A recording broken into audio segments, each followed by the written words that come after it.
Hi, welcome to class 9th chapter number 1 lecture number 3। Last video में हमने cover किया था एक्सरसाइज 1.1 का इंट्रोडक्शन। उसके बाद सेकेंड वीडियो में हमने कवर किया एक्सरसाइज 1.1 को। आज हम इस वीडियो के अंदर स्टार्ट करने वाले हैं एक्सरसाइज 1.2 और उसके इंट्रोडक्शन के लिए हमें जो टॉपिक कवर करने होंगे वो टॉपिक होने वाले हैं। फर्स्ट होगा कि इर्रेशनल नंबर्स क्या होते हैं, फर्स्ट हो जाएगा इर्रेशनल नंबर क्या होते हैं। उसके बाद फिर आएगा कि डेसिमल एक्सपेंशन क्या होता है, कैसे किया जाता है, और लास्ट में सबसे इम्पॉर्टेंट टॉपिक हमारा आ जाएगा कि किसी भी इर्रेशनल नंबर को अगर रिप्रेजेंट करवाना हो नंबर लाइन के ऊपर तो वो कैसे किया जाता है। अब इसके अंदर जो क्वेश्चन आते हैं वो दो टाइप के आ जाते हैं, एक थोड़े ईजी होते हैं, एक थोड़े से लेंथी होने वाले हैं। तो आज जो हम करने वाले हैं वो ईजी कैटेगरी के होंगे यानी कि लेवल 1, और जो लेवल 2 के क्वेश्चन होंगे वो हम करने वाले हैं नेक्स्ट क्लास के अंदर। तो स्टार्ट करते हैं। सबसे पहले इर्रेशनल नंबर क्या होता है वहीं से स्टार्ट करते हैं। अब अगर हमें इर्रेशनल नंबर समझना है तो हमें समझना पड़ेगा कि रैशनल नंबर क्या होते हैं, जो कि लास्ट वीडियो में आया था। तो रैशनल नंबर वो नंबर थे जिनको आप लिख सकते हो p/q फॉर्म में, जहाँ पर p n q कोई भी इंटीजर हो सकते हैं, लेकिन जो q होगा वो 0 के बराबर नहीं होना चाहिए। अब वहीं से हम यहाँ पर आएंगे। इर्रेशनल में क्या होगा, पहले यहाँ पे देख लो कि अगर मेरे पास एक नंबर p/q फॉर्म में है तो इन नंबर को नाम दिया है रैशनल नंबर, यानी कि जो नंबर को आप p/q फॉर्म में देख पा रहे हो वो नंबर हो गया हमारे पास रैशनल। तो अगर हम इनको देख पा रहे हैं तो कुछ नंबर ऐसे भी होंगे जिनको हम p/q फॉर्म में ना देख पा रहे हो। तो कोई भी ऐसा नंबर जिसको आप p/q फॉर्म में नहीं देख पा रहे हो या फिर नहीं लिख पा रहे हो, इस फॉर्म में नहीं आ पा रहा, तो उनको नाम दिया हमने इर्रेशनल नंबर। ये हमारे पास आ गई है अब सेकंड टाइप। और जो हमने लास्ट क्लास में देखा था नेचुरल नंबर, इंटीजर, वो सभी इसके अंदर आ जाते हैं, यानी कि नेचुरल नंबर इसी के अंदर आएगा, होल नंबर भी इसी के अंदर है, इंटीजर भी इसी के अंदर है। और इर्रेशनल की बात करें तो इसके अंदर वहाँ पर कुछ नहीं आने वाला। तो जितने नंबर हम जानते हैं फिलहाल वो सब इसके अंदर आ गए, सब ऐड होने के बाद रैशनल नंबर बन गया। जो रैशनल नंबर से डिफरेंट है वो हमारे पास इर्रेशनल में आ जाएंगे। और अगर आप रैशनल और इर्रेशनल को कंबाइन करवा दो तो हमारे नंबर का सेट कंप्लीट हो जाता है, और जो सबसे बड़ा नंबर बनकर आएगा उसको हमने नाम दिया रियल नंबर। यानी कि रियल नंबर वो नंबर होते हैं जिनके अंदर रैशनल नंबर भी होने वाले हैं और इर्रेशनल भी होने वाले हैं, दोनों को मिलाकर बन जाता है रियल नंबर। ठीक है, तो डिफाइन कैसे किया जाएगा। डिफाइन के लिए यहाँ पे देख लो, कोई भी ऐसा नंबर जिसको आप नहीं लिख पा रहे हो p/q फॉर्म में, वो नंबर बन जाएंगे इर्रेशनल नंबर। ठीक है, डेफिनेशन सिंपल था। अब यहाँ पे देखना ये है कि रैशनल नंबर के एग्जाम्पल तो ढेर सारी हैं। 1/2 फ्रैक्शन में है, रैशनल में आ गया। 3/4 फ्रैक्शन में है, रैशनल नंबर आ गया। लेकिन अब मुझे ऐसे नंबर चाहिए जो फ्रैक्शन में ना आ पाए। आपके दिमाग में आ रहा होगा कि 2 एक नंबर है, p/q फॉर्म में नहीं है, सिर्फ ऊपर नंबर है, तो ये इर्रेशनल रहा होगा। लेकिन हम एक चीज़ जानते हैं कि मैथ के अंदर अगर नंबर के नीचे कुछ नहीं लिखा हुआ है तो वहाँ पर हमेशा क्या रहता है 1, और अगर 1 लिख दिया तो अभी p/q फॉर्म में आ गया। अगर ये p/q फॉर्म में आ गया तो ये तो रैशनल बन जाएगा। हमें कौन से नंबर चाहिए जो इर्रेशनल होने वाले। तो इर्रेशनल के एग्जाम्पल ढूंढे कैसे। अगर हमें इर्रेशनल नंबर ढूंढना है तो हम कैसे ढूंढ सकते हैं, ऐसे दिमाग में नहीं आएगा, लेकिन एक तरीका है जिससे आपको इर्रेशनल नंबर ढूंढना बहुत ईजी हो जाएगा। और वो तरीका समझने के लिए हमें टॉपिक करना पड़ेगा, और वो टॉपिक का नाम है डेसिमल एक्सपेंशन। कोई न्यू चीज़ नहीं है, ये आप बचपन से करते आ रहे हो। क्या मीनिंग होता है डेसिमल एक्सपेंशन का, कि कोई भी नंबर आपके पास अगर p/q फॉर्म में है यानी कि फ्रैक्शन में दिया हुआ है तो उसको एक्चुअल में डिवाइड करवा के आ जाओ, और डिवाइड करवाने के बाद जो आंसर आएगा वो आंसर लेकर आ जाओ पॉइंट्स में यानी कि डेसिमल में। तो अगर आपका फ्रैक्शन वाला नंबर डेसिमल में आ गया तो उसी को बोलोगे आप डेसिमल एक्सपेंशन। कैसे लेके आते हैं, तो मेरे पास 3 क्वेश्चन है। फर्स्ट क्वेश्चन कह रहा है कि एक नंबर था 10/3, इसको डेसिमल में चेंज करवाना है। तो स्टार्ट कर लेते हैं। फर्स्ट पार्ट के अंदर 10/3 हो जाएगा, तो डिवाइड करवाना पड़ेगा। डिवाइड करवाते वक्त हमेशा ऊपर का नंबर अंदर लिखा जाता है, नीचे का नंबर को बाहर लिखा जाएगा। अगर देखा जाए 3 के टेबल में 10 तो आएगा नहीं, 10 से कम क्या आ सकता है, 3 3 9। जब माइनस करवाओगे डिवाइड में आ जाएगा 1। अब क्योंकि ये 1 नंबर 3 से छोटा हो चुका है तो बड़ा करवाने के लिए पॉइंट लगाना पड़ेगा, और पॉइंट लगाने के बाद फिर आप यहाँ पर लगा सकते हो 0। अब 10 बन गया तो फिर से 3 से करोगे तो ये 9 हो जाएगा, सब्ट्रैक्ट किया तो फिर से 1 आ जाएगा।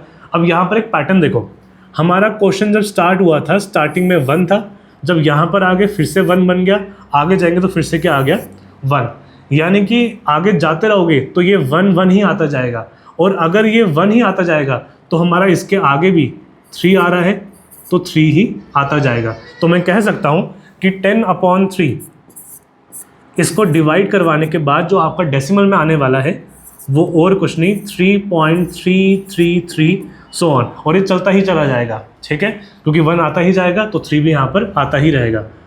फर्स्ट हमारे पास हो चुका है। अगला क्वेश्चन हमारे पास है 7/8। 7/8 निकालना होगा डेसिमल फॉर्म में, तो ऊपर का नंबर आएगा बीच में, नीचे का नंबर चला जाएगा बाहर, अंदर का नंबर बाहर से छोटा है तो स्टार्ट ही कहाँ से होगा, पॉइंट से, और अगर पॉइंट है तो यहाँ पर आप लगा पाओगे 70। अब मैं 8 को किससे मल्टीप्लाई कराऊँ ताकि 70 से कम आ जाए, 8 8 जा 64, सब्ट्रैक्ट होने के बाद यहाँ बचेगा 6, पॉइंट लगा हुआ है तो आप एक 0 लगा सकते हो। अब किससे मल्टीप्लाई कराऊँ, तो 8 को अगर 7 से मल्टीप्लाई करवा दिया, यहाँ पे बचेगा 56, नीचे आ जाएगा 4, और ये पॉइंट की वजह से यहाँ पे लगा पाओगे आप 0। अब अगर हम 8 को मल्टीप्लाई करवा दें 5 के साथ तो 8 5 हो जाता है 40 को कट कर देगा, रिमाइंडर बचेगा 0, और 0 करने का मतलब कि हमारा आंसर पूरा ख़त्म हो चुका है, तो हमें यहाँ से आगे नहीं जाना। अगर यहाँ से आगे नहीं जाना तो हमारा आंसर यहाँ तक रुक जाएगा। जैसे कि ये आगे जाता ही जा रहा था, अब ये इससे आगे नहीं जाएगा, हमारा आंसर यहाँ पे ख़त्म हो चुका है। तो मैं लिख सकता हूँ कि जो मेरा क्वेश्चन था 7/8 उसका डेसिमल फॉर्म में आंसर आता है 0.875 और ख़त्म, बस ये आ जाएगा। अब एक पार्ट और कर लेते हैं। लास्ट पार्ट के अंदर हमें डिवाइड करवाना है 1/7 को। पार्ट नंबर 3 1/7, ऊपर का नंबर डिवाइड के अंदर लिखा जाएगा, बाहर नीचे का नंबर बाहर लिखा जाएगा। नंबर अगर छोटा है तो स्टार्ट होगा पॉइंट से, और यहाँ पर लगा सकते हो फिर आप 10। सबसे इजी है 7 1 से करना, 7 सब्ट्रैक्ट करवाने के बाद यहाँ पर आ जाएगा 3, पॉइंट लगा हुआ है तो यहाँ पर आप लगा पाओगे 0। अब 7 को मैं किससे मल्टीप्लाई करवाऊँ, तो 7 4 से करवाने के बाद 28, सब्ट्रैक्ट करवाने के बाद यहाँ पर आ जाएगा 2, पॉइंट की वजह से यहाँ पर आप 0 लगा सकते हो। तो 7 2 से मल्टीप्लाई करवाने के बाद मिलता है 14, सब्ट्रैक्ट करवाने के बाद आ जाएगा 6, पॉइंट की वजह से आप एक 0 लगा पा रहे हो। 7 8 जा 56 होता है, सब्ट्रैक्ट करवा दें बचेगा 4, पॉइंट की वजह से 40 आ जाएगा।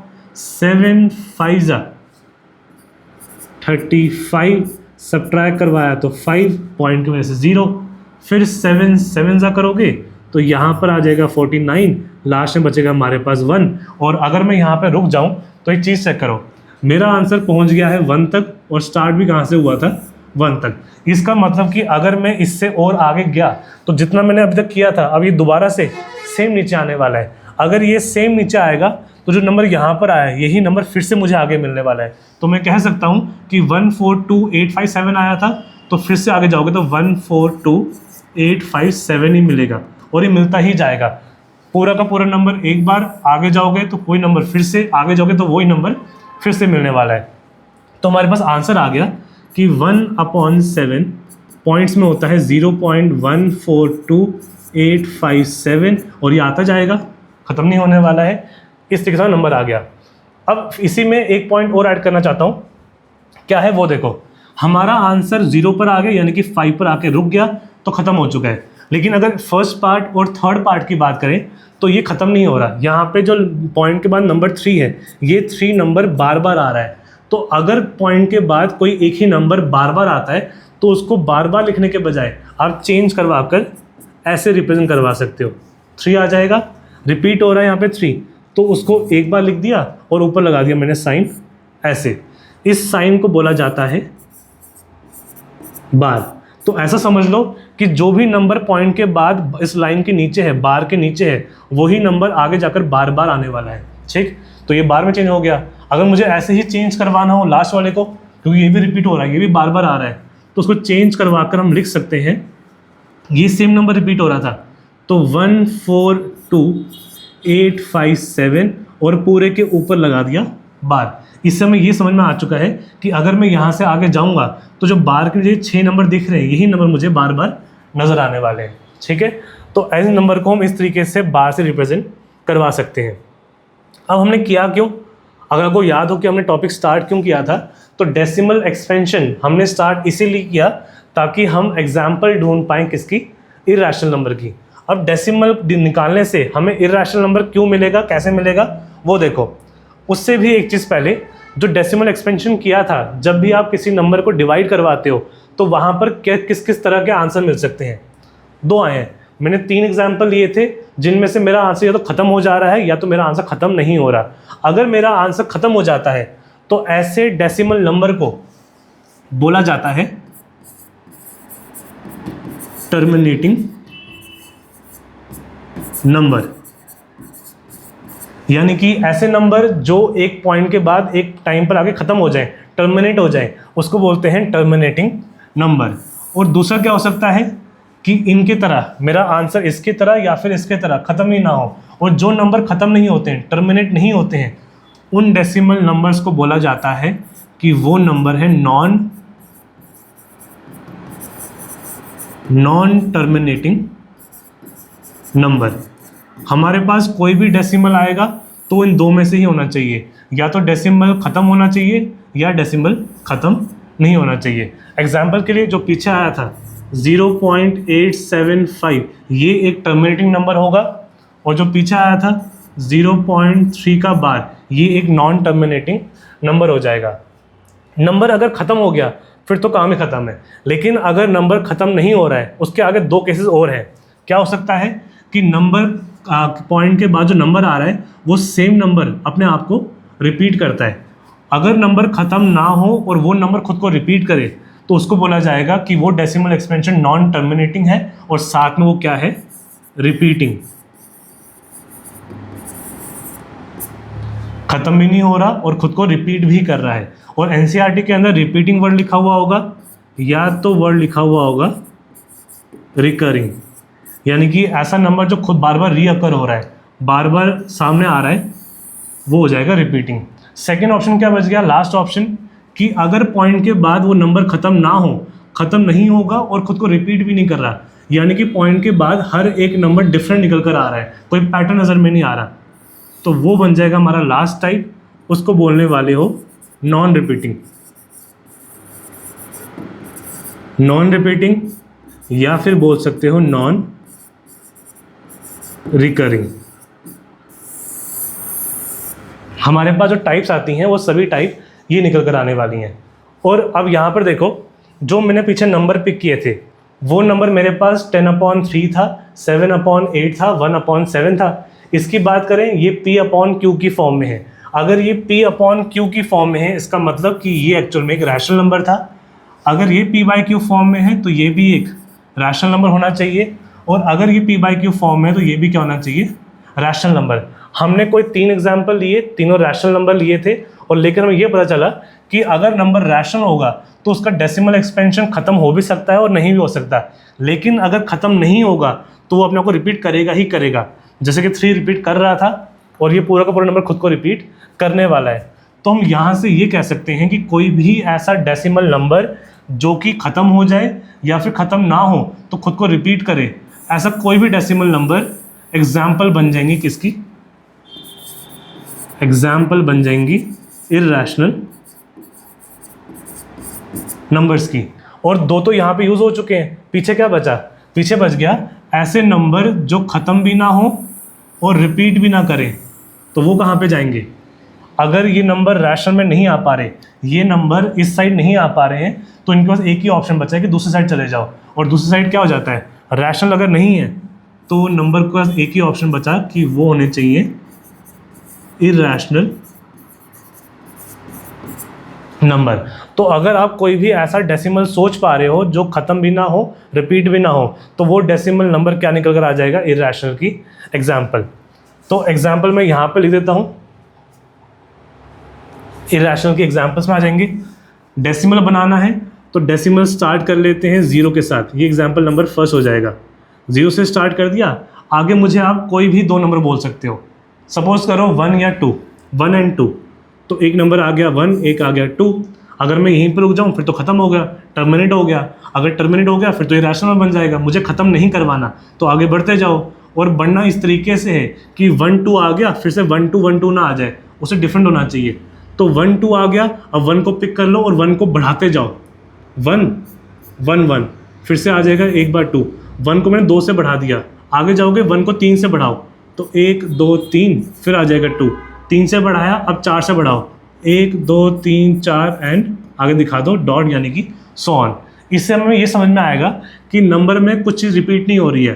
पहले एक बार 1 था, फिर 2 बार 1 हो जाएंगे, फिर 3 बार, फिर 4 बार। यानी कि अगर आगे जाते रहोगे तो 1 बढ़ते ही जाएंगे। अगर बढ़ते ही जाएगा तो सेम नंबर दोबारा से नहीं आ पाएगा, और अगर नहीं आ पाएगा तो ये एग्जाम्पल बन जाएगी हमारी इर्रेशनल नंबर्स की। ऐसे ही अब आप बना सकते हो। कोई भी आपको नंबर पिक करना होता है, मान लो 1 के हमने पिक कर लिया 2 और 3। अब 2 और 3 में से कोई एक पिक करो, उसको बढ़ाते जाओ। अब 3 पिक करवा रहा हूँ, तो 2 एक ही बार आएगा, 3 को मैंने 1 से बढ़ा दिया। 2 एक ही बार आएगा, अब 3 को 1 से और बढ़ाना है, 3 हो जाएंगे। फिर 2 आ गया और 3 को हमने और बढ़ा दिया। दिख गया 2 जो 3 है इस बार वो बढ़े जा रहा है। अगर 3 बढ़ता जाएगा तो ये भी क्या होना चाहिए, इर्रेशनल नंबर। इस तरीके से अब आप जितने चाहो उतने एग्जाम्पल बना सकते हो इर्रेशनल नंबर को ढूंढने के लिए। तो ऐसे तो बनाते जाओगे, कुछ ऐसे नंबर ढूंढ लेते हैं जो इससे डिफरेंट टाइप के होने वाले हैं। जैसे कि हमारे पास एक एग्जाम्पल आएगा कि देखो, ऐसे नंबर्स के अलावा जो पाई होता है, पाई भी एक इर्रेशनल नंबर है। अब यहाँ पर आप बोलोगे पाई की वैल्यू क्या होती है, 22/7। अगर पाई इसके बराबर है और ये p/q फॉर्म में है तो ये रैशनल होना चाहिए। अगर ये रैशनल होगा तो पाई भी क्या होना चाहिए, रैशनल। लेकिन ऐसा नहीं है। 22/7 ये एक रैशनल नंबर है, लेकिन इसके बावजूद जो ये पाई होने वाला है वो पाई क्या होगा, इर्रेशनल नंबर। इसका कारण ये है कि पाई की वैल्यू एक्चुअल में ये है ही नहीं। हम जो पाई की वैल्यू यूज़ कर रहे हैं ये हमने अप्रॉक्स माना हुआ है। रियलिटी में जब पाई की वैल्यू फाइंड की गई थी तो वो पाई की वैल्यू इतनी बड़ी आई, 3.14159265 करते करते करते करते यहाँ तक। और ये भी इसका फाइनल आंसर नहीं है, जगह कम है तो यहाँ तक लिखा हुआ है। अगर आगे जाओगे तो ये नंबर और भी आगे आने वाले हैं। तो देख सकते हो पाई की रियल वैल्यू ख़त्म भी नहीं हो रही और कोई भी एक नंबर बार बार रिपीट भी नहीं करने वाला है। तो non terminating and non repeating, तो रियल पाई की वैल्यू क्या होगी हमारे पास, इर्रेशनल नंबर। तो रियल पाई इर्रेशनल है, लेकिन हमने पाई को यूज़ करवाने के लिए हमने सिर्फ इतनी वैल्यू एज्यूम कर ली कि जो पाई होता है वो इसको इग्नोर करवाकर पाई हमने क्या मान लिया, 3.14। अगर मैं 3.14 मान रहा हूँ, एज्यूम कर रहा हूँ, तो ये नंबर तो रैशनल है, लेकिन जिसको मैंने अप्रॉक्स माना हुआ है पाई को, पाई रियलिटी में इसके बराबर था। देयरफॉर पाई क्या होना चाहिए, इर्रेशनल। ये आगे हमारे पास इसके अलावा ऐसे नंबर, एग्जाम्पल फर्स्ट क्या हो जाएंगी, फर्स्ट आगे ऐसे डेसिमल नंबर। सेकेंड एग्जाम्पल हमारे पास आ जाएगी पाई की वैल्यू। इसके बाद थर्ड टाइप आ जाएगी एग्जाम्पल्स की रूट के फॉर्म में, ये आ जाएगा थर्ड टाइप। ये चेक करो, मेरे पास कोई भी एक नंबर है, ऊपर रूट लगाना है। स्टार्ट करते हैं 1 से, तो 1 का रूट होता है 1। अगर 1 रूट लगाने पर ये 1 के बराबर आ गया तो ये रैशनल है। अगर ये रैशनल है तो रूट 1 भी कहाँ आना चाहिए था, रैशनल। यानी कि ये हमारे एग्जाम्पल की लिस्ट में नहीं आएगा। ठीक, नेक्स्ट ट्राई करते हैं। नेक्स्ट ट्राई करें तो रूट टू अब रूट 2 ही रहने वाला है। अगर रूट टू ही रहेगा तो ये क्या हो गया हमारे पास, एक इर्रेशनल नंबर। फिर अगर 3 है, 3 के ऊपर रूट लगा दिया, अब ये 3 बाहर नहीं आ पाएगा। अगर बाहर नहीं आ पाया तो ये भी हमारे पास क्या हो गया, इर्रेशनल। फिर अगर आपके पास 4 है और आप 4 के ऊपर लगा देते हो रूट, तो यहाँ पर डिफरेंट होगा। क्या, 4 होता है 2 का स्क्वायर, 4 को लिख सकते हो 2 का स्क्वायर। अगर 2 का स्क्वायर है तो हम जानते हैं कि स्क्वायर और रूट आपस में कैंसिल हो जाते हैं। कैंसिल हो जाएंगे, पीछे बचेगा सिर्फ 2। इस 2 को बाहर लेकर आ जाओ, बाहर आ गया। अगर ये 2 वाला आंसर यहीं से आया, इसका मतलब रूट 4 2 के बराबर होता है। और अगर रूट 4 2 के बराबर है और 2 एक रैशनल नंबर है, तो ये रूट 4 भी क्या निकल कर आ गया हमारे पास, रैशनल नंबर। तो ये भी हमारे लिस्ट में नहीं आना चाहिए। तो मेरे ख्याल से आप समझ जाओगे कि कोई भी ऐसा नंबर जो रूट से बाहर नहीं आ पा रहा है वो सब क्या हो जाते हैं, इरेशनल। लिस्ट अगर बना लें तो रूट के बाद आगे आ जाएगा 5, बाहर नहीं आ पाएगा। रूट के बाद आ जाएगा आगे 7, बाहर नहीं आ पाएगा। रूट 9 नहीं आएगा। रूट अगर 9 लिखा हुआ होगा तो 9 3 बन के बाहर आ सकता है, तो 9 यहाँ पे नहीं आना चाहिए। अगला हो जाएगा हमारे पास रूट 10, ठीक है। इसके बीच में रूट 6 भी आता है, तो 6 हमारा रैशनल होगा या इरैशनल होगा, चेक कर लेते हैं। रूट 6 के फैक्टर चेक करें तो 2 × 3 = 6 होता है। 2 एक ही है, 3 एक ही है, तो पेयर किसी का नहीं बना। पेयर अगर नहीं बना तो 2 भी बाहर नहीं आ पाएगा, 3 भी बाहर नहीं आ पाएगा। अगर नहीं आ पा रहे बाहर तो हमारा रूट 6 क्या होना चाहिए था, रूट 6 हमारा बन जाएगा इरैशनल नंबर, ठीक है। इसको यहाँ तो नोट कर लो, रियल वैल्यू क्यों नोट नहीं है, आपको सिर्फ यही लिखना है कि पाई होता है, उसके अलावा ये नंबर होने वाले हैं, ठीक है। यहाँ तो लिख लो, उसके बाद फिर आगे स्टार्ट करते हैं, ठीक है। इसके बाद स्टार्ट करते हैं आगे। हमारा नेक्स्ट टॉपिक आने वाला है, वो टॉपिक होगा representation of irrational number on the number line. यहाँ पर हम ये करने वाले हैं कि अगर हमारे पास कोई एक नंबर ऐसा आ जाए जो इरैशनल हो, इरैशनल का मतलब ऐसा नंबर जिसके ऊपर रूट लगा हुआ हो और रूट के अंदर से वो नंबर वहाँ से बाहर ना आ पा रहा हो, अगर ऐसा नंबर आ जाए, इसको आप कैसे ढूंढ सकते हो नंबर लाइन के ऊपर। तो मान लो मेरे पास नंबर लाइन है, नंबर लाइन में सबसे इजी है नंबर ढूंढना, वो है 0। कहीं पर भी सेंटर मान लो, वहीं मिल जाएगा आपको 0। अगर आपको ढूंढने हैं ऐसे नंबर जो पॉजिटिव होने वाले हैं, तो 0 से राइट तरफ चले जाओ, तो 1, सॉरी ये हो जाएगा 1, फिर हो जाएगा 2, फिर हो गया 3 एंड सो ऑन। तो नेचुरल नंबर सभी आपको यहाँ मिल जाएंगे। और अगर आपको नेगेटिव नंबर चाहिए तो लेफ्ट साइड पर आ जाओ, यहाँ पर हो जाएगा -1, यहाँ हो जाएगा -2, ये हो जाएगा -3 एंड सो ऑन। तो नंबर जो पॉजिटिव हैं उनको ढूंढना बड़ा इजी है, 0 को ढूंढना इजी है, और जो नेगेटिव नंबर है उनको भी ढूंढना इजी है। अगर हमें रैशनल नंबर ढूंढने होते हैं, उसके लिए हमें जाना पड़ता है उन दो नंबरों के बीच में जाओगे, यहाँ ढूंढना स्टार्ट करोगे तो नंबर हमें मिल जाएंगे 1/2 एंड सो ऑन, बहुत सारे नंबर मिल जाएंगे। अब दिक्कत ये है कि हमने लास्ट क्लास में देखा था कि दो नंबर्स के बीच में अगर आपको रैशनल नंबर ढूंढने हैं तो कितने हो सकते हैं, इनफाइनाइट। अगर दो नंबर के बीच में इनफाइनाइट रैशनल नंबर है, अब आपको उस इनफाइनाइट ढेर में, रैशनल नंबर के ढेर में से आपको ढूंढना पड़ेगा कि इरैशनल कहाँ पे है। यानी कि इतने बड़े नंबरों में अब ढूंढना कि इरैशनल कहाँ है वो पॉसिबल ही नहीं हो पाएगा। तो कैसे ढूंढा जाए, इनको ढूंढने के लिए हमें एक थ्योरम हेल्प करती है, जो थ्योरम आप पहले से जानते भी होंगे। थ्योरम का नाम है पाइथागोरस थ्योरम। ये थ्योरम सबसे पहले लगती वहाँ पर है कोई भी ऐसे ट्राइंगल के अंदर जिस ट्राइंगल में कोई एक एंगल बराबर होना चाहिए 90 डिग्री के। अगर नाम देना हो तो ये हो जाएगा A, B और C हो जाएगा। अब अगर ये एक राइट ट्राइंगल है तो राइट ट्राइंगल में हमेशा सबसे जो बड़ी साइड नज़र में आएगी, सबसे बड़ी साइड हमेशा किसके सामने होने वाली है, 90 डिग्री के सामने। तो जो 90 के सामने सबसे बड़ी साइड है, इसको बोला जाता है, इसको बोलते हैं हाइपोटेन्यूज। फिर जो 90 के पास वाली साइड है, नीचे वाली साइड और ऊपर वाली साइड, इन दोनों में से कोई भी एक को आप मान सकते हो बेस। अगर आपने इसको बेस माना तो दूसरे वाले को मानना पड़ेगा परपेंडिकुलर। दूसरा वाला आ गया हमारे पास परपेंडिकुलर। अब ये थ्योरम क्या कहती है उसको समझने के लिए फिलहाल के लिए ये मान लो कि जो ये ए से लेकर बी तक है, इस लाइन को लेट करवा लेते हैं कि ये लाइन बराबर है ए के। जो यहाँ से ऊपर तक है बी से सी तक, इसको लेट कर लेते हैं ये बराबर है बी के, और हाइपोटेन्यूज को लेट करवा लेते हैं कि ये बराबर है सी के। राइट ट्रायंगल में 3 साइड थी, तीनों को लेट करवा लिया, एक को ए मान लिया, बी मान लिया और सी मान लिया। अब पाइथागोरस थ्योरम के अकॉर्डिंग ये कहता है कि अगर आपने 90 के जो 7 साइड है पास वाली, यानी कि ए और बी, अगर आपने उनका स्क्वायर करवा कर दोनों को ऐड करवा दिया तो जो आंसर मिलने वाला है वो हमेशा थर्ड साइड के स्क्वायर के बराबर होगा। क्या मीनिंग हुआ, यहाँ लिख के देखते हैं। हमारे पास जो सबसे बड़ी साइड है हाइपोटेन्यूज, उसका स्क्वायर हमेशा बराबर आने वाला है बेस का स्क्वायर और परपेंडिकुलर के स्क्वायर के। और अगर जो हमने लेट करवाया इसके फॉर्म में लिखें अगर, तो मैं कह सकता हूँ h यानी कि c का स्क्वायर हमेशा बराबर होगा a square plus b square के। अब यहाँ पर एक स्टेप और आगे जाते हैं।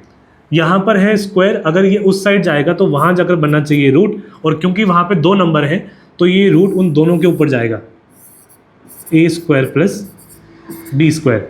अब इससे फ़ायदा ये है कि अगर मुझे नंबर लाइन के ऊपर ढूंढना था √2 को, तो कोई भी नंबर जो इर्रेशनल अगर ढूंढना चाहते हो तो आप यहाँ से बना सकते हो। फॉर एग्जाम्पल, अगर आपने यहाँ पर a को 1 मान लिया और b को 1 मान लिया, तो यहाँ पुट करवा के देख लो, a 1 मान रहे हो तो अंडर रूट में कब कर रहे हैं, जब मैंने लेट करवा लिया a = 1 और b को भी लेट करवा लिया = 1, तो यहाँ पर ये 1 का स्क्वायर हो जाएगा। b की बात करें तो 1 का स्क्वायर हो गया, और ये आने वाला है c के बराबर। अंदर की तरफ 1 का स्क्वायर होता है 1, 1 का स्क्वायर होता है 1, और ये ऐड होकर बन जाएगा √2। यानी कि अगर मैंने एक ऐसा ट्राइंगल बना लिया जहाँ पर ये 1 सेंटीमीटर के बराबर है और ये 1 सेंटीमीटर के बराबर है, उस केस में जो आपको ये साइड मिलने वाली है हाइपोटेन्यूज, ये किसके बराबर मिलनी चाहिए आपको, √2। तो स्केल रख के यहाँ से यहाँ तक नाप लो, जो ये डिस्टेंस आएगा, ये डिस्टेंस ही कितना है, √2 के बराबर। अब ये कैसे यूज़ करते हैं रियल लाइफ में वो देखो। मेरे पास अलग अलग केस हैं। मान लो मेरे पास क्वेश्चन आ जाए कि आपको रिप्रेजेंट करवाना है इर्रेशनल नंबर कौन सा, √2 ऑन द नंबर लाइन, ऐसा क्वेश्चन आ जाए, या फिर आ जाए √5 रिप्रेजेंट कराओ नंबर लाइन के ऊपर, या फिर आ जाए कि √10 को रिप्रेजेंट कराओ ऑन नंबर लाइन। और एक चीज़ ध्यान रखना, ये तीनों क्वेश्चन √2, √5 और ये √10 तीनों कहाँ पर आ रहे हैं, लेवल 1 यानी कि ईजी कैटेगरी में आ रहे हैं। सॉल्व कैसे करना होगा, बस ट्राइंगल ड्रॉ करना है, ट्राइंगल में ढूंढना है कि मैं ए और बी क्या लूँ जिससे मेरा ये जो सी है, जो सी आने वाला है वो इसके बराबर आ जाए। ये हम देख चुके हैं कि अगर आपके पास ए 1 होगा और बी 1 होगा, उसके अंदर सी कितना मिल रहा है हमें, दोनों पीछे देखा था। अब यहाँ चेक करते हैं, मेरे को चाहिए √5, तो मैं क्या ए लूँ और क्या बी लूँ ताकि ये जो बड़ी साइड है ये √5 के बराबर आ जाए। तो यहाँ पर देखो, अगर आप ए को लेट करवा लेते हो 2 के बराबर और बी को आप 1 ही मानते हो, तो यहाँ लगा के चेक कर लो, पाइथागोरस लगा के चेक करते हैं। उसके अकॉर्डिंग सी स्क्वायर था, स्क्वायर को हमने वहाँ भेजा था तो वहाँ जाकर हो गया था रूट में ए का स्क्वायर आता है, तो यहाँ पर ए तो 2 है, 2 का स्क्वायर करना पड़ेगा, फिर ऐड होता है पी का, उसका पी का स्क्वायर यानी कि बी का स्क्वायर, तो यहाँ हो गया बी का स्क्वायर। और बी किसके बराबर है हमारे पास, बी हमारे पास बराबर है 1 के, तो ये आ गया 1 का स्क्वायर, 2 का स्क्वायर हो जाएगा 4, 1 का स्क्वायर हो जाएगा 1, तो ये बन गया हमारे पास √5। यानी कि अगर ऐसा ट्राइंगल बनाते हो जहाँ पे ये 2 सेंटीमीटर था और ये 1 सेंटीमीटर है, उस केस में ये थर्ड साइड निकल कर आएगी, ये निकल कर आएगी आपके पास √5, जिसको आप स्केल से मेजर कर सकते हो। लास्ट केस में अगर मुझे √10 चाहिए तो ए ऐसा डिसाइड करो और बी ऐसा डिसाइड करो कि ये हमारे पास √10 के बराबर आ जाए। इस केस के लिए ए को मान लेते हैं 3 और यहाँ मैं बी को मान रहा हूँ, फिर से मानने वाला हूँ 1, लगा कर चेक कर लेते हैं PGT। उसके अकॉर्डिंग सी होगा, वहाँ जाके आ गया रूट, सबसे पहले करना होगा ए का स्क्वायर यानी कि 3 का स्क्वायर, फिर करना पड़ेगा बी का स्क्वायर यानी कि 1 का स्क्वायर। 3 का स्क्वायर होता है 9, 1 का स्क्वायर होता है 1, जो कि ऐड होकर बनने वाला है √10। तो कोई भी ऐसा ट्राइंगल अगर ड्रॉ करवाओगे उसमें जो हाइपोटेन्यूज मिलेगा आपको वो बराबर हो जाएगा √10 के। करवाने के बाद आप स्केल से मेजर कर सकते हो। ये हमारे पास आइडिया आ चुका है, इसको अप्लाई करवाते हैं एक रियल क्वेश्चन के अंदर। क्वेश्चन यहाँ पे देख लो, क्वेश्चन कह रहा है रिप्रेजेंट करवाना होगा √2 को ऑन द नंबर लाइन। तो अगर ये पेपर में आएगा ना तो वहाँ पे कैसे ड्रॉ करवाना है, सबसे पहले आप स्केल लोगे और स्केल लेने के बाद अच्छा यहाँ पर एक चीज़ भी चेक करना, अगर हमने स्केल से एक्यूरेट मेजर करवा दिया सेंटीमीटर लेकर तो आपकी डायग्राम में छोटी बनने वाली है, क्योंकि हमें √2 कैसे बना था, √2 बनाने के लिए हमें चाहिए 1 सेंटीमीटर यहाँ, 1 सेंटीमीटर यहाँ। अगर आपने रियल स्केल को फॉलो किया तो 1 सेंटीमीटर यहाँ तक है और इतना ही ऊपर जाएगा, यानी कि आपकी डायग्राम इतने हिस्से में ख़त्म भी हो जाएगी, इतने हिस्से के अंदर। तो एक काम करो, डायग्राम पेपर में दिखाने के लिए कि हमारी डायग्राम साफ बनी है, हम एक काम करते हैं, हम स्केल का जो यहाँ पर 3 सेंटीमीटर होगा ना, इस 3 सेंटीमीटर को हम क्या मान लेते हैं, 1 के बराबर। तो यहाँ से नंबर लाइन ड्रॉ करवा रहा हूँ, नंबर लाइन ड्रॉ हो गया। फिर मेरे पास जहाँ पे आने वाला है 3,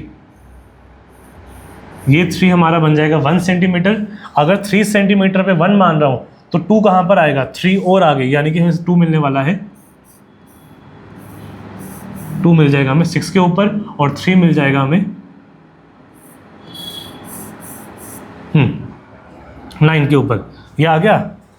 ये हमारा हो गया 0, इस नंबर को इधर एक्सटेंड करवा देते हैं, ये आ गया हमारे पास 1, ये हमारे पास आ गया 2, ये हमारे पास आ गया 3, आगे जाओगे तो बढ़ता ही चला जाएगा।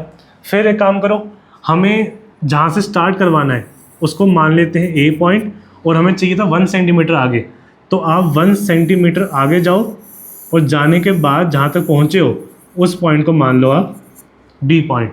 अब जाने के बाद बी पॉइंट के ऊपर आप बनाओ 90 डिग्री। कैसे बनाया जाता है? अगर आपको यूज़ करना है प्रोटेक्टर फिर तो बड़ा आसान है, ऐसे रखोगे आप, यहाँ पर चेक किया, रखा, जहाँ 90 आ रहा है वहाँ पे ड्रॉ करवा लिया। अगर इसको यूज़ नहीं करना, अगर स्कूल में कह रहे हैं कि कंपास से बनाओ, तो अगर कंपास से बनाना हो तो कंपास लेकर आप इस तरीके से ड्रॉ कर सकते हो। कंपास को लेकर आ जाओ बी पॉइंट के ऊपर, जितना ड्रॉ करवाना है उसके लिए रफली ओपन करवा लो। कंपास बहुत पास नहीं करना वरना आर्क नहीं बनेगा, और बहुत दूर भी मत जाना वरना जगह पूरी उसमें चली जाएगी। करने के बाद यहाँ से आप आर्क लेकर आ जाओ और आर्क बना दो आप इसके ऊपर। अब करने के बाद आपको उस कंपास को लेकर आना होता है जिस पॉइंट पर आपने आर्क को बनाया है, यानी कि इस साइड पर, या तो आप इस साइड पर लेकर आ जाओ या फिर आप उस साइड पर लेकर जाओ। करवाने के बाद जहाँ पे फर्स्ट आर्क है, अगर यहाँ आके आपने फर्स्ट आर्क काट दिया तो ये मिलेगा आपको यहाँ से 60 के बराबर। यहाँ से उठा लो, फिर जहाँ 60 बना है वहाँ पर रख लो। करने के बाद अगर आप यहाँ पर लेके आओगे तो जहाँ कट होने वाला है ये मिलेगा आपको 120, यानी कि आर्क बनाने के बाद जो पहला कट होता है वो होता है 60 के बराबर, और वहाँ से जो सेकंड कट आता है वो होता है हमारा 120 के बराबर। और अगर आप इस 60 और 120 के बीच में ड्रॉ कर लो तो वो मिलने वाला आपको 90 के बराबर। कैसे करते हैं? कंपास को पिक करवाया, रखा 60 के ऊपर, और अब आप कंपास को हिला सकते हो, अब उससे कोई फर्क नहीं पड़ेगा। हिलाने के बाद ऊपर आ जाओ और यहाँ पे एक आर्क थोड़ा सा बड़ा कर लिया। करने के बाद अब एक काम करो, आप जाओ सेकंड पॉइंट के ऊपर जो आपका 120 था, और आने के बाद जहाँ पे वो लाइन थी वहाँ पे कट करवा दो, तो ये हो जाएगा हमारा इस तरीके से। और जब आप करने के बाद अब यहाँ से अगर आप एक लाइन लेकर जाओगे ऊपर की तरफ उस पॉइंट के बीच से होते हुए, तो आप चेक करोगे कि ये जो आपका निकल कर आएगा ना, ये एक्यूरेट 90 निकल कर आने वाला है। निकलने के बाद अब हमें क्या करना था? रूट 2 के लिए, रूट 2 के लिए आपको 1 सेंटीमीटर यहाँ ड्रॉ करवाना जो हम कर चुके हैं। अब आपको यहाँ से 1 सेंटीमीटर ऊपर जाना होगा, तो स्केल लेकर आप एक काम करो, स्केल लेने के बाद यहाँ बी पर रख के 1 सेंटीमीटर नाप लो और वहाँ पे कट कर लेना। लेकिन ये 1 सेंटीमीटर रियल वाला नहीं होगा। अगर हमारा 3 सेंटीमीटर 1 बन चुका है तो यहाँ से 3 सेंटीमीटर भी ही कट करवाना पड़ेगा 1 सेंटीमीटर के लिए। तो यहाँ से ऊपर जाओगे और मान लो कि 3 यहाँ तक आ रहा है, इसको कट करवा लिया इस तरीके से, ये हो गया। जहाँ पे कट हुआ ये उसको नाम दे दो आप पॉइंट सी हो जाएगा। जो ने बनाया है उसके हिसाब से ये 1 सेंटीमीटर है, लेकिन सेंटीमीटर ना लिखकर मैं लिख रहा हूँ यूनिट, यानी कि जितना भी होगा, चाहे 1 मीटर हो चाहे 1 किलोमीटर हो, इसको हम 1 मानने वाले हैं, और जितना ये मान रहे हो उतना ही इसको रखा हुआ है मैंने। देयरफॉर ये भी हो जाएगा हमारे पास 1 यूनिट के बराबर, 1 यूनिट के बराबर। अब आप क्या करो, ए और सी को ज्वाइन करवा दो, ए से लेकर आए ज्वाइन करवा दिया उसको सी पॉइंट तक। अब यहाँ पर हम जानते हैं कि अगर ये राइट ट्राइंगल है जो ये बीच से बनकर आया, अगर ये राइट ट्राइंगल है तो 1 सेंटीमीटर और 1 सेंटीमीटर पे पीजीटी लगाने के बाद आपको ये कितना मिलने वाला है? रूट 2 के बराबर। अभी रूट 2 मिलने वाला है। अब दिक्कत क्या है कि ये रूट 2 हवा में आया हुआ, इसको कहाँ लेकर आओगे आप? नंबर लाइन के ऊपर। उसके लिए क्या करना है, कंपास लेकर आओगे, कंपास को आपने रखना है इस पॉइंट के ऊपर और इसको ओपन करवा देना है आपने सी तक। ओपन करवा दिया, ठीक है। अब जो कंपास में आया होगा ना, अभी जो ये लेंथ है, ये लेंथ निकल कर आई किसके बराबर? रूट 2 के बराबर। अब ये सेम लेंथ कहाँ लेकर आनी है? नंबर लाइन के बीच में, तो यहीं पर रखो जहाँ पे नापा था आपने, नापा है। अब ये सेम आर्क लेकर आ जाओ आप नंबर लाइन पर, और जहाँ कट करेगा ना, जो ये पॉइंट जहाँ पे कट कर रहा है, इस पॉइंट को मान लेते हैं डी, और जो ये पॉइंट आया है ये पॉइंट ही कौन सा होने वाला है? रूट 2 के बराबर। 0 से 1 तक ये है 1 सेंटीमीटर, 0 से 2 तक जाओगे तो 2 सेंटीमीटर। अगर आप 0 से जा रहे हो इस पॉइंट तक, डी पॉइंट तक, तो जो ये डिस्टेंस निकल कर आया हुआ है, डिस्टेंस कितना है? रूट 2 के बराबर। तो इस तरीके से आप इर्रेशनल नंबर को ढूंढ सकते हो on the number line. I hope आपको ये समझ में आया होगा। आज तो हमने इसको रफली ड्रॉ किया हुआ है, जो नेक्स्ट क्लास होगी उसमें इसको हम प्रॉपर तरीके से ड्रॉ करने वाले हैं, एकदम स्केल से और कंपास की हेल्प से, ठीक है। बस करते हैं, मिलेंगे नेक्स्ट वीडियो के अंदर। Thank you, have a nice day.